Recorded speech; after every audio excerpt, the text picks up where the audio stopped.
Կարևորը Տիկին Ջերբեջյանը ստե։ Մի վարկյան եկալ այս ժողովուրդ ջան։ Աղբյուրը։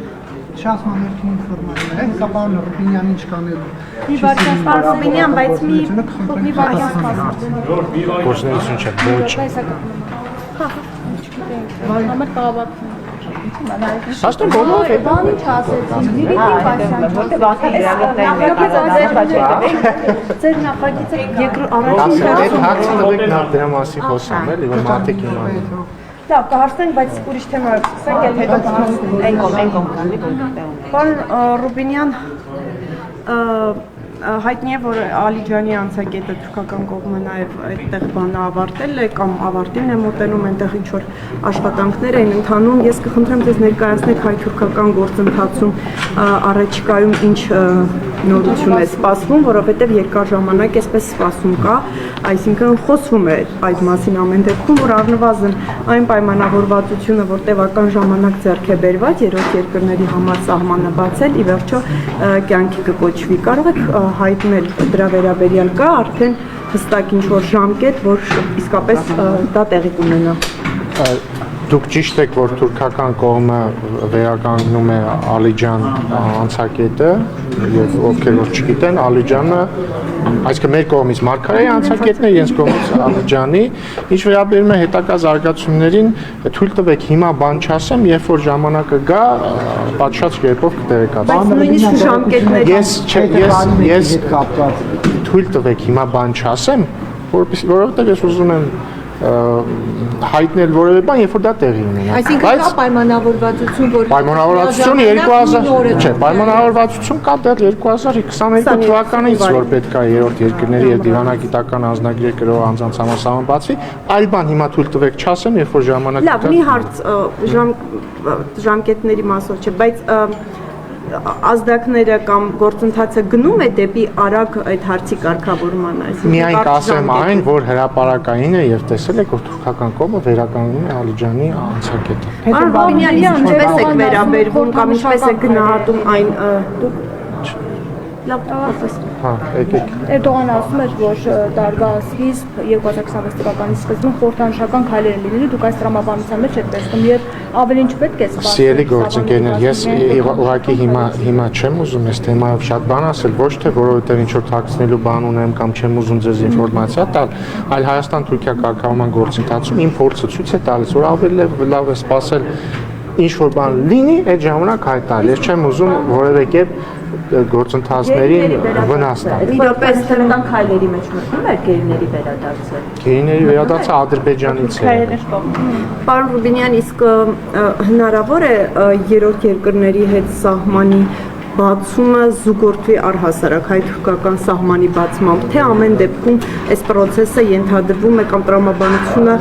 շարունակվելու է այս փուլային տարբերակով։ Եթե մեր դիրքորոշումը մշտապես այն է եղել, որ մենք ուզում ենք ունենալ ամբողջապես բաց սահմաններ հենց վաղ եւ հաստատված դիվանագիտական հարաբերությունները հենց վաղ է եւ այս առումով մեր դիրքորոշման մեջ բան չի փոխվել, բայց այնուամենայնիվ մենք ունենք նաեւ հստակ պայմանավորվածություն 2022 թվականին ձեռք բերված երրորդ երկրների քաղաքացիների եւ դիվանձնագրեր կրող անձանց համասահման բացելու վերաբերյալ եւ հույս ունենք, որ շուտապույտ իրականացվի։ Ես նկատի ունեի բանակցային այս թեմայով ես ըստ ումա բավարար պատասխան Պարոն Ռուբինյան, դուք որ ասում եք այս պահին չխոսեք, այսինքն ես նկատների Թուրքիայի հետ կա պայմանավորվածություն, որ չէ, մի րոպե լսեք մինչև այդ, որ սահմանը որորը բացի, հենց այդ օրը միաժամանակ անեք հայտարարություն։ Չէ, նման տեխնիկական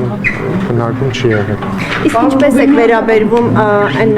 հանգամանքին, որ Թուրքիայից ամեն դեպքում շարունակում են կապել երկու process-ները, հայ-ադրբեջանական ամբողջական կարգավորումը, հայ-թուրքական, եթե շարունակում են նշանակել, որ ամեն դեպքում վերջնական բացումը հայ-թուրքական սահմանի զուգորդվելու է հայ-ադրբեջանական ամբողջական կարգավորումը։ Այդ առումով եւս մեր դիրքորոշման մեջ բան չի փոխվել, Հայաստան-Թուրքիա հարաբերությունների կարգավորման գործընթացը եւ Հայաստան-Ադրբեջան գործընթացը տարբեր գործընթացներ են, բայց բնականաբար քանի որ նույն տարածաշրջանում են, կարող են փոխազդել միմյանց վրա եւ մենք կարծում ենք, որ Հայաստան-Թուրքիա կարգավորման գործընթացում առաջընթաց է, ոչ միայն չի վնասի Հայաստան-Ադրբեջան գործընթացին, այլ նաեւ կօգնի եւ նոր ազդակ կտա։ Բացի դա, չենք կարող նաեւ չնկատել, որ Հայաստան-Ադրբեջան գործընթացում ահռելի առաջընթաց կա օգոստոսի 8-ի հռչակագիրը խաղաղության վերաբերյալ երկաթգծի առնվազն մասնակի ապաշրջափակումը եւ այսպես շարունակ եւ ընդհանուր առմամբ կարծում եմ գործընթացները բոլորը դրական ուղղությամբ են գնում եւ որոշ արդյունքներ արդեն տեսնում ենք եւ որոշ արդյունքներ կտեսնենք։ Իսկ դա նպաստեց պարոն Ռուբինյան, որ Թուրքիան սկսի քայլեր անել, այսինքն հայ-ադրբեջանական կարգավորումը նպաստեց, որ թուրքական կողմն էլ սկսի տեղից շարժել են process-ը, որ արդեն 3 տարի չեմ կարող ասել, կարևորն այն է, որ ամեն ինչ առաջ շարժվում է։ Պարոն շարունակում են Թրիփը Զանգեզուրի միջանցք անվանել Հերթովելի։ Դրանք դրանք շարունակելու։ Իրանում տեղի ունեցող գործընթացների ո՞ր սցենարի դեպքում կարող է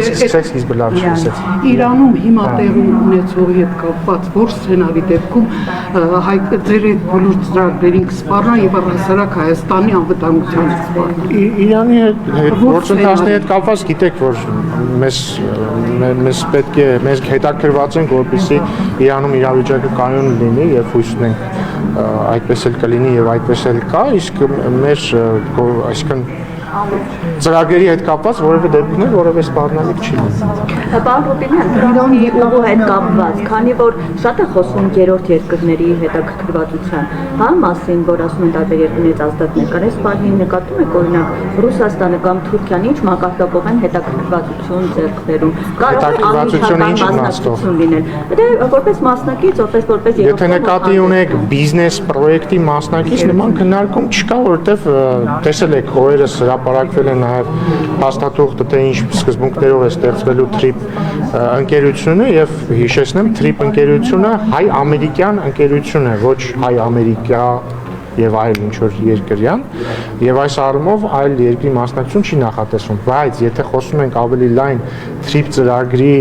ծրագրից օգուտներ քաղելու վերաբերյալ, այստեղ իհարկե օգուտներ քաղելու է եւ Ադրբեջանը, եւ Թուրքիան, եւ Վրաստանը, եւ Իրանը, եւ Ռուսաստանը, եւ միջինասիական երկրները, եւ եվրոպական երկրները եւ այսպես շարունակ։ Այսինքն տարբերակ են մասնակցություն բիզնես պրոյեկտում, նման բան չի նախատեսվում եւ TRIP-ի արդյունքում տարածաշրջանային ենթակառուցվածքների ապաշրջափակման արդյունքում օգուտներ հարևան երկրների համար միանշանակ եւ այստեղ նաև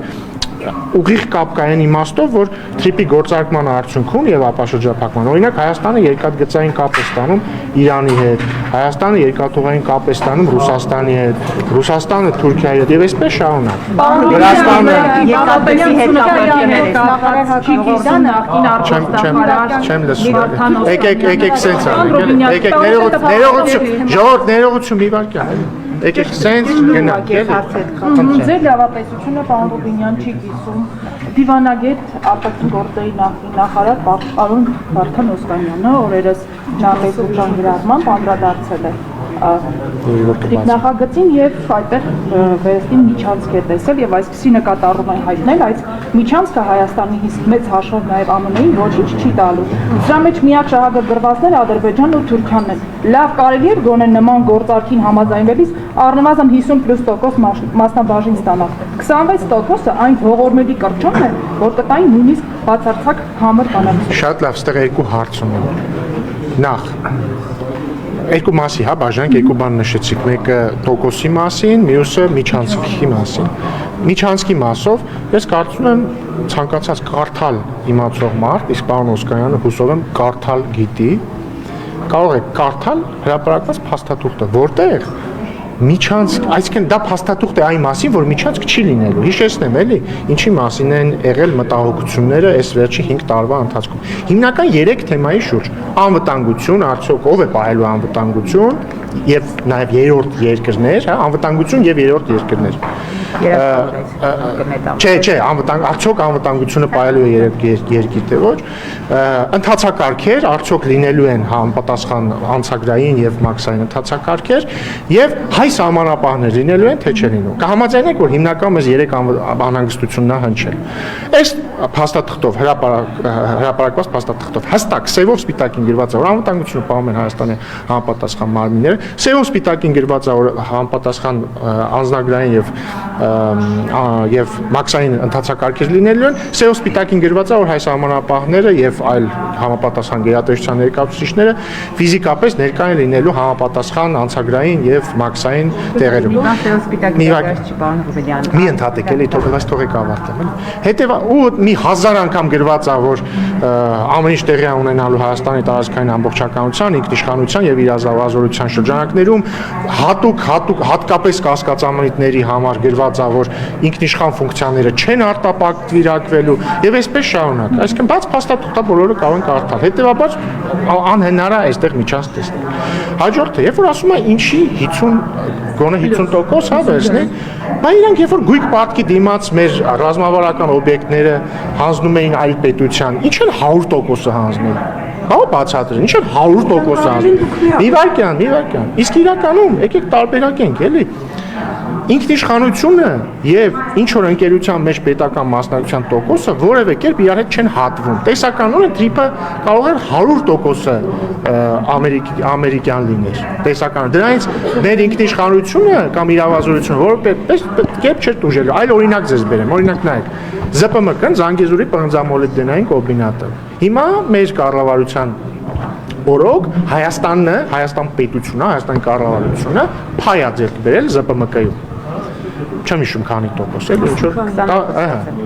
բայց մի քանի տարի առաջ Հայաստանը 0% փայ ուներ ԶՊՄԿ-ի մեջ, բայց դա չի նշանակում, չէ՞ որ ԶՊՄԿ-ն հայկական չէր, այսինքն ինքը մեկը օտարերկրյա կապիտալով, հա, օտարերկրյա ինչ որ ընկերության պատկանող կոմբինատ էր, որը մեկը գործում էր Հայաստանում, Հայաստանի տարածքային ամբողջականության շրջանակներում, Հայաստանի ինքնիշխանության շրջանակներում, Հայաստանի օրենքներով հարկերը մուծում էր Հայաստանին։ Ու տենց հազարատ ընկերություն կա Հայաստանում։ 1000 հատ, բառից բուն իմաստով 1000 հատ ընկերություն կա եւ 2000-3000 հատ։ Հետեւաբար տոկոսի հարաբերակցությունը ընդհանրապես տեղ կապ չունի։ Հաջորդը ինչի է Հայաստանը 26% ունենալու ԱՄՆ-ն 74, որտեղ ներդրումներ է անելու ԱՄՆ-ն։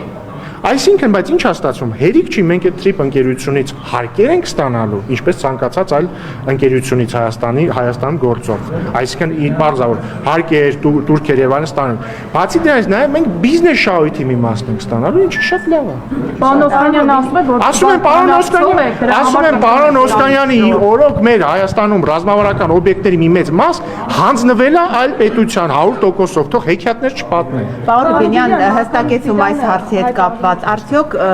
մաքսային ծառայողներին տեսնելու է ադրբեջանցին, այ դա է ասում։ Ախր այդ հարցը գոյություն չպետք է ունենա փաստաթղթի հրապարակումից հետո։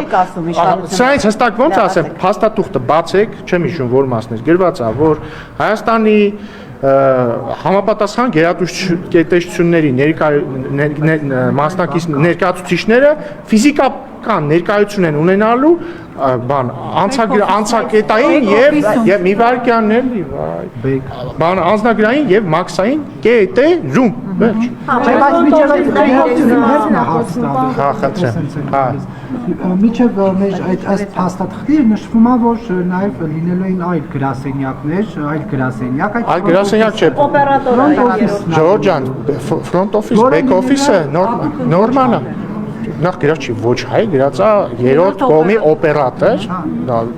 ավտոմատ չի նշանակում ոչ հայ, կարող է լինել ոչ հայ, բայց դա ընդունված ընդհանցակարգ աշխարհում, ասենք նույն Զվարթնոց օդանավակայանում էլ չէ, երբ որ օրինակ դուք արդեն մոտենում եք օդանավ մտնելուն, ոչ թե բան հայ սահմանապահն է ձեր պասպորտը նայում, այն վերջում բանի հետ boarding pass-ի հետ չէ, այլ ավիաընկերության ներկայացուցիչ է։ Հիմա նույն ձևով այս դեպքում trip-ա լինելու ինչ որ ժամանակ է լինելու, որ ֆասիլիտացնելու են, բայց այդ front office-ի ներկայացուցիչները չեն որոշելու, իրանք զուտ ֆասիլիտացնելու են, ինչպես Զվարթնոց օդանավակայանը, մի վարքյան, բայց միևնույն ժամանակ սևով սպիտակին գրված է, որ հայ սահմանապահները ֆիզիկապես ներկա են լինելու բոլոր համապատասխան տեղերով։ Ասեմ ավելին, նաև գրված է, որ ստուգումների ֆունկցիան այլու են սահմանապահները։ Մի վարքյան բարով հերթով էլի ոնց է անվտանգային ստուգումների նկատմամբ։ Պարոն Բենյան, այս շրջանակային փաստաթղթի համաձայնությունից հետո էլ Միացյալ Նահանգներում Թուրքիայում հայտարարեցին էլի էս TRIP-ը անվանեցին Զանգեզուրի միջանցք, հետո ասացին, որ Ադրբեջանին պիտի որոշումները, այսպես ասած, սրտամոտ լինեն։ Հիմա ուզում եմ հարցնել, այդ առաջընթացի մասին ենք խոսում հայ-ադրբեջանական հարաբերություններում, հայ-թուրքական հարաբերություններում։ Հիմա այս տեսակ հայտարարությունները մի տեսակ ապակառուցողական մթնոլորտ չեն ստեղծում, եթե դուք Միջանցքի թեման փակում եք։ Դե Միջանցքի թեման փակված է, չկա Միջանցքի թեմա, մեր տարածքում էլ Զանգեզուր անվամբ տարածքային միավոր գոյություն չունի, մենք չգիտենք այդ Զանգեզուրն ինչա, Զանգեզուրի Միջանցքն ինչա, մեր տարածքում թրիփ նախագիծն է գործելու այլ բան չէ։ Այդ ընկերությունը, որ ստեղծվում է 75% ունի, չէ՞, որևէ ընկերության մեջ 75%-ին չի կարող վերահսկել, 74%-ին չի կարող վերահսկել 26% ունեցողը։ Լավ հարց եք տալիս, ներողություն, հարցը հասկանալի է, լավ հարց եք տալիս, տեսեք։ Նախ էլի առանձնացնենք էլի երկու բան, ընկերության մեջի հայատերեր եւ ընկերություն-պետություն հարաբերություններ։ Հայաստանում կան բազմաթիվ ընկերություններ, որոնց մեջ Հայաստանի Հանրապետությունը ունի 0% փայլ, 0%։ Բայց դա չի նշանակում, որ պետությունը այդ ընկերությանը չի վերահսկում, որովհետեւ այդ ընկերությունը, եթե Հայաստանում ռեզիդենտ ընկերություն է, ինքը համապատասխան փաստաթղթերով գրանցված է, ինքը հարկերամուծում, ինքը ենթարկվում է Հայաստանի օրենքներին, ներողություն, ինքը գործում է ըստ Հայաստանի օրենսդրության, իրավազորության շրջանակներում, նույնիսկ եթե Հայաստանը ունի 0% փայտ է, հաջորդ է։ Ինչպես հեծներ ու բայց օրինակ կարողանաք վերցնել ինչպես հեծը վերցրեցիք։ Իրական է, բայց չվերցնել։ Չէ, օրինակ եմ ասում, բայց ես միտքս ավարտեմ նոր, էլի։ Ոչ միայն ինչպես հեծներ, ինչպես հեծներ, ասենք Հարավ-Կովկասյան երկաթուղիները, նույն ԶՊՄԿ-ն մինչև այն պահ, երբ որ մենք փայ ունեցանք, չգիտեմ, էլի կան 1000 այսինքն եւ օտարերկրյա կապիտալ տալով եւ ոչ օտարերկրյա կապիտալով հազարավոր ընկերություններ կան Հայաստանում, որտեղ երկիրը չունի փայ, բայց պետությունը իր կարգավորիչ դերը բնականաբար տանում է։ Սա այսինքն անկախ ամեն ինչից այնտեղ 26%-ա թե ինչ է, մեկը պետությունը իր կարգավորիչ դերը ունի, հաջորդը։ Բացի դրանից կա արդեն բիզնես կառավարում։ Այդ բիզնես կառավարման մեջ արդեն, քանի որ Հայաստանը կառավարություն ունենալու է 26%, ինքը բիզնես կառավարման մեջ էլ արդեն իր ասելիքը ունի։ Ոչ թե ինքնիշխանությանը վերաբերող, այլ բիզնես կառավարման։ Բացի դրանից ֆիքսված է, որ հատկապես կարևոր հարցերում դրանք պայմանագրում արդեն առանձնացված կլինեն որպես հատուկ կարևորության հարցեր։ Այդ դեպքում նույնիսկ այդ 26% փայ ունենալու դեպքում բիզնես որոշումներ կայացնելու հարցում, բայց այն բիզնես որոշումներ, որոնք ինչ որ առնչություն ունենալու են Հայաստանի ինքնիշխանության շահերին, ասենք։ Այդ օրինակ դա անհնար է առանց այդ 26% ունեցող փայատերի, այսինքն Հայաստանի։ Նույնիսկ եթե ինքը մենակ 26% ունի, այդ բոլոր հարցերում ինքը ունի, այսպես ասած, վետոյի իրավունք։ Այսինքն առանց իր համաձայնության, առանց մեր համաձայնության դա տեղի չունի։ Դա ֆիքսվել է հաստատվում որևէ պարոն Ռուբինյան, որ Հայաստանը ունենալու է դա։ Բա գրված է, չէ։ Պարոն Ռուբինյան, հրապարակված փաստաթղթում կարևոր հարցերում դա հրապարակված փաստաթղթում գրված է։ Իսկ ինչ վերաբերում է հեծին, հեծը նկատում եմ այստեղ էլ որ չէ, բայց հեծի դեպքում դեռ ռազմավարական ինքը նշանակության բան է, ինչ ասեմ, ենթակառուցված կա, այդտեղ մի այլ հարց է։ Չեմ կարծում, որ այստեղ այդպիսի հարց առաջանում։ Ռուսական կողմի հետ կապված Փաշինյանն էլ ասեց, որ երկաթգծի կառուցման այդ հատվածը ասել են, որ ողջամիտ ջանքերում այն հատվածը, որը այո, այդ հատվածը ասել եք, որ ողջամիտ ջանքերում պետք է եւ ախորիկ այո, ուզում եմ պարզապես որոշումը հասկանամ, կա արդյոք ռուսական կողմից դուք պատասխան եք սպասում Հայաստանի իշխանությունը, կա որ պատասխան որ իրեն կառուցելու են, թե մենք ենք ամեն դեպքում կամ եթե չեմ սխալվում, մի 2-3 օր առաջ էր վարչապետ Փաշինյանի հետ ճեպազրույցում ես հարցը տվել եք եւ նաեւ ասաց, որ սպասում ենք, որ հնարավորինս արագ սպասում ենք պատասխան։ Այս մի քանի օրվա մեջ ես նորություն չունեմ։ Եթե հայկական կողմը ներդրումներ անի, դա կնշանակի արդյոք, որ կառավարումը ռուսական ընկերությունից վերցնում է Հայաստանը։ Չեմ կարող ասել, չգիտեմ։ Այսինքն որտեղ ես այդ թեմայի մեջ խորացած չեմ, էլի։ Շարունակելով Ադրբեջանի նախարար Հական Ֆիդանը ասում, որ Փառք Աստծո տեսնում ենք, որ Զանգեզուրի Միջանցքի կյանքի կոչվել է նաև Ադրբեջանի ուզածողը։ Դե նոր պատասխանեցի։ Ասել ենք այն կարևոր է Միջին Միջանցքի համար եւ ասում է, որ տեխնիկական մի քանի հարց է։ Նոր պատասխանեցի ըստ էության հարցին, բայց նորից ասեմ, էլի։ Նախ խոսքը թրիփի մասին է, եթե չեմ սխալվում, Թուրքիայի արտգործնախարարը ինքն է ասել, որ մենք թրիփ ենք անվանում, եւ ճիշտ է ասել, եւ ընդհանրապես բոլորը պիտի թրիփ անվանեն, որովհետեւ ես կարծում եմ ԱՄՆ նախագահ Դոնալդ Թրամփի ներդրումը այս պատմական պայմանավորվածության մեջ ահռելի է եւ ճիշտ կլինի, որպեսզի բոլորը турք տան ԱՄՆ նախագահին, այդ թվում հիշատակելով իր անունը այս նախագծի մեջ, որը մի վարքյան ոչ միայն Ադրբեջանի ուզածով է լինում, այս նախագծի լավ որն է, որ սա Հայաստանի ուզածով է, Ադրբեջանի ուզածով է, բոլոր հարևանների ուզածով է, որտեղ պարզ է, որ եթե բոլոր ենթակառուցվածքները ապաշրջափակվում են, դա ձեռք է տալիս եւ Հայաստանին, եւ Ադրբեջանին, եւ բոլոր հարևաններին։ Մենք նկատի ունեն Ադրբեջանի ուզածով այն, որ Հայաստանը չվերահսկի։ Բայց ինչ գիտեք, բայց դուք ինչ գիտեք, որ բայց դուք կարող եք, չէ, բացել, բայց դուք կարող եք, չէ, բացել փաստաթուղթը կարդալ եւ հասկանալ, որ Հայաստանը ընթերցում է տալիս եւ ֆրոնտ օֆիսը չի տալիս կարող է տարընթերցում է տալիս նրանց մոտ, ովքեր ուզում են, որ տարընթերցում լինի, բայց որևէ տարընթերցում չկա։ Մի վարքյան։ Ախր հատուկ ձեր համար մի 46 անգամ այդ փաստաթղթի մեջ գրած է, որ Հայաստանն է վերահսկում իր տարածքը, Հայաստանի ինքնիշխ դե վերջը ինչ է։ Հետևաբար կա թուղթ, կարդացեք, պատասխանը կա, պետք չի, այլ բաներ հնարավոր։ Թուրք-ադրբեջանական թեմատիկան շարունակելով, պարոն Ռուբինյան, ձեր խորհրդանական գործընկերները Հայաստան խմբակցության մարզում եւ այդտեղ իրենց պոտենցիալ ընտրողների հետ հանդիպանք ձեր գործընկեր պարոն Լևոն Քոչյանն այսպիսի միտք է արտահայտել կամ ժողովուրդն իր ապական տնօրինելու իրավունքը կվերցնի ձեռքը նկատի ունենալի խորհրդանական ընտրություններում այս կամ այն ուժին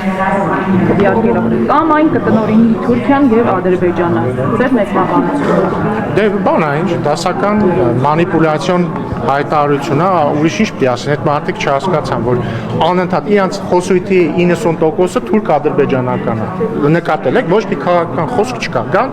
թուրք-ադրբեջանական թրքամոլ, թրքահաճո, ադրբեջանամետ, ազգադավ, էս է իրանց խոսույթը եւ իրանք ոնց նախորդ անգամ հաջողության չհասան, այս անգամ էլ հաջողության չեն հասնի, բայց մի բան ասեմ, էլի։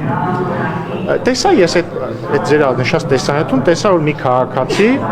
ինչ էր ասում իրենց ասում էր ամենակարևորն այն է որ մենք հպարտությունը մեր կորցրել ենք ուզում ենք վերականգնենք ասում է ես օրինակ արտասահմանում եմ ապրում այնտեղ հանդիպում ենք ուրիշներին այն ժամանակ հպարտությամբ էինք ասում որ հայ ենք հիմա բավարար հպարտ չեն ես դեռ խորացա որտեղ մենակ այդ անգամ չի էլի շատ եմ լսել մամուլով հենց այդ խոսույթը որ մենք Սփյուռքում այն ժամանակ արժանապատիվ էինք հիմա արժանապատիվ չենք մի հատ հարց տամ էլի սիրելիներս ձեզ չեմ տալիս էլի իրանց եմ տալիս ովքեր որ դա ասում են եթե դուք հպարտ եք որ հայ եք ի՞նչ եք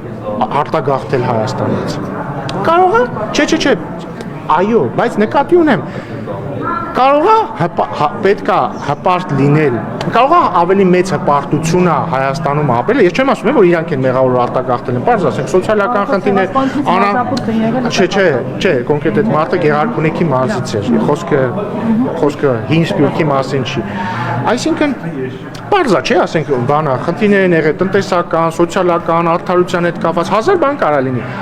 բայց ինքնին դանշակվա պրոբլեմա չէ եղել Հայաստանում Այսինքն կոնֆլիկտից, ոչ նկատի ունեմ ոչ թե բառից բուն իմաստով կոնֆլիկտից, այլ չեն ուզեցել ասենք, չգիտեմ, իրանց որդիները զոհեն եւ այլն, բայց կարող է ավելի մեծ հպարտություն լինել հայ ապրել խաղաղ Հայաստանում, քան լինել հայ, որը ստիպված է արտագաղթել, ու մի հատ էլ այնտեղ ինքը ասի, այ ինչի պատերազմ մենք պարտվեցինք, որ ես ինձ հպարտ չզգամ։ Իսկ կարող է պետքա մնալ ապրել Հայաստանում եւ շինացնել Հայաստանը եւ ապրել խաղաղության մեջ, ու կարող է իրական հպարտությունը խաղաղ Հայաստանում ապրելն է։ Պարոն Ռուբինյան, մեկ այլ ընդդիմադիր ուժ կներես, ասում եք, տեսեք դուք ասում եք պայմանները, իրանք էլ ասում են, եթե մենք վարչապետ ունենանք, անկի իշխանության 1 դրամ կստանանք։ Փոքր բիզնես, չունենք։ Մեր ձևով վարչապետը երբ ա եղել, որ մի հատ էլ Սիրելիներ, ես ձեզ ուզում եմ հիշեցնել, որ Սամվել Կարապետյանի հարազատ եղբայրը եւ հետեւաբար Սարմեն Կարապետյանի եղբորորդու հարազատ հայրը 2008 թվականի մարտի 1-ին եղել է հանրապետական խմբակցության ղեկավարը։ Դրանից մի քանի ամիս հետո էլ նշանակվել է Սերժ Սարգսյանի աշխատակազմի ղեկավարը։ Հետևաբար, մի վարքյան, հետևաբար իրանց տեսան, օրինակ հիմա ինձ ասում եք դուք ունեք, ինձ կասեք, չէ՞, պարոն Ռուբինյան, դուք ունեք վարչապետ։ Եվ ճիշտ կանեք, որտեղ ես քաղաքացիական պայմանագիր խմբակցության անդամ եմ, կուսակցության անդամ եմ եւ վարչապետն էլ քաղաքացիական պայմանագիր կուսակցությունից է։ Հիմա նույն ձև հանրապետական խմբակցության ղեկավարը կարելի է չի ասել, որ այդ ժամանակվա վարչապետը իր վարչապետն է եղել, նախագահները իրենց նախագահն եղել։ Հետո թող հեքիաթներ չպատմեն, այդ ժամանակ վարչապետը 1 դրամ աշխատավարձ է ստացել, հա։ Այդ ժամանակ ով էր վարչապետը, եթե չեմ սխալվում, Տիգրան Սարգսյանն էր, հա, Տիգրան Սարգսյանը, թե Տիգրան Սարգսյանը, հա, Տիգրան Սարգսյանը իշխանության է եղել այդ մարդը 2008-ից 18, ճիշտ է, 2008-ից 18 եղել է Տիգրան Սարգսյան, Հովիկ Աբրահամյան, Կարեն Կարապետյան, իրանցից ով է 1 դրամ աշխատավարձ ստացել, թող ասեն, հաջորդը ասացին հաջորդը ես հավատում եմ, որ օրինակ Հովիկ Աբրահամյանը կարող էր եւ 1 դրամ աշխատավարձ ստանալ։ Գիտեք ինչի։ Որտեվ Հովիկ Աբրահամյանը շատ հաջողակ բիզնեսմեն էր, որը լոլիկ աճացնելով դառնում էր միլիարդատեր։ Չգիտես ոնց է ստացվում, որ իրանց օրոք բոլոր վարչապետերը ով ունեցել են կամ մեծ մասը։ Առնվազն Կարեն Կարապետյանը եւ Հովիկ Աբրահամյանը։ Երկուսն էլ մանումենտում տուն ունեն։ Այսինքն իրաց պատկերացած է դա, որ պետք է գա վարչապետ, որին տան 1 դրամ աշխատավարձ, բայց մանումենտում տուն ունեն, հա։ Մի վարքան էլի հեշտուվածությամբ չի վաճառվել, մի պետ չի խելացել։ Հա, դա իրաց պատկերացածը։ Հաջորդը, այդ վարչապետը ոնց է ապրել։ Այսինքն 1 դրամ աշխատավարձով ոնց է ապրել, ուտելիք ոնց է առնելու։ Ենթադրում եմ, որ կասեն, որ այսինքն երկու ձև կա։ Պետք է ինքը բիզնեսմեն լինի, որը փող ունի, հարուստ մարդ է։ Սա ավտոմատ նշանակում է, որ իրանք ասում են, որ Հայաստանի վարչապետ երբևէ կարող է լինել միայն հարուստ մարդ։ Այսինքն միայն օլիգարխը կարող է վարչապետ լինի։ Հաջորդը, եթե հարուստ չի, ուրեմն իրենց սերվով փող են տալու, ծրարով փող են տալու։ Դուք գիտեք, չէ՞, որ 18 թվականի հեղափոխությունից առաջ պետական համակարգի մի մեծ հատվածին պաշտոնյաներին բարձր ծրարով փող են տվել։ Պատգամավորներին ծրարով փող են տվել, ոչ միայն հանրապետականի դեսք։ Ով է դատվել ձեր իշխանության օրերին դրա համար, պարոն Ռուբինյան։ Մեր իշխանության օրերին տարբեր բաների համար տարբեր մարդիկ դատում։ Չգիտեմ, դա պետք է այդ հարցին հաղորդում եք հիմա դա։ Դե ես ասում եմ այն ինչ եղել է, ես գիտեմ որ դա եղել է եւ ես հույս ունեմ որ դա կբացահայտվի։ Չէ, ես գիտեմ որ մարդիկ փող են ստացել ծրարով։ Չեմ կարող ասել այ այս ինչը ստացել, բայց ես գիտեմ որ դա եղել է ու բոլորը գիտեն։ Դուք եք գիտեք որ եղել է։ Պարոն Ռուբինյան, տեսեք, այս պարգևավճարների թեմայով ասում են օրինակ ազգային ժողովի նախագահ, ասում են պետական կառույցից կթողնեն, կգնան մասնավորում կաշխատեն, որովհետեւ այնտեղ բարձր աշխատավարձ է։ Հիմա ձեզ որ մասնավոր ընկերությունում 5-6 միլիոն դրամով օրինակ աշխատանքի կընտրեն։ Բայց ես 5-6 միլիոն դրամ չեմ ստանում։ Չէ, դա լավ 3 միլիոնով ոչ 3 միլիոն եմ ստանում։ Չէ, պարգևավճար։ Չէ, բայց դուք ես ամսական 3 միլիոն աշխատավարձ եմ։ Չէ, պարգևավճարի խոսքը։ Չէ, ասում եք որ ընկերությունում 6 միլիոնով կընդունեն։ Ընդհանրապես պատահական թիվ եմ ասում։ Պատահական թիվ չի ասում։ Լավ 3 միլիոն դեկտեմբերի մի րոպե։ Միվայկյան էլի, միվայկյան։ Հարցս հետևյալն է, դեկտեմբերին ստացած պարգևավճարի չափով, որը ըստ մամուլի 3 միլիոն է։ Ձեզ ո՞ր մասնավոր ընկերությունում կվերցնեն նկատի ունեք որ այդքան պարգևավճար տան։ Չէ, որ բայց ախր հիմա դուք դասական մանիպուլյացիա եք դուք փորձում եք տպավորություն ստեղծել մարդկանց մոտ, որ ես ամսական 3 միլիոն աշխատավարձ եմ ստանում, բայց ես չէ, որտեղ ասում եմ դեկտեմբերի հիմա հաջող հիմա ավելի ճիշտ առանց մանիպուլյացիայի ձևակերպ Միվայկյան էլի, առանց մանիպուլյացիայի կթողեք ավարտեն։ Չէ, որտեղ սխալ եք։ Կթողեք նախադասությունս ավարտեն։ Կթողեք նախադասությունս ավարտեն։ Հիմա առանց մանիպուլյացիա եմ մանիպուլացնում, բան Ռուբինյան։ Գնամ ես։ Այսինքն հարցը գնահատական է տալիս։ Հիմա առանց մանիպուլյացիա։ Ես չեմ մանիպուլացել, ես դեկտեմբերի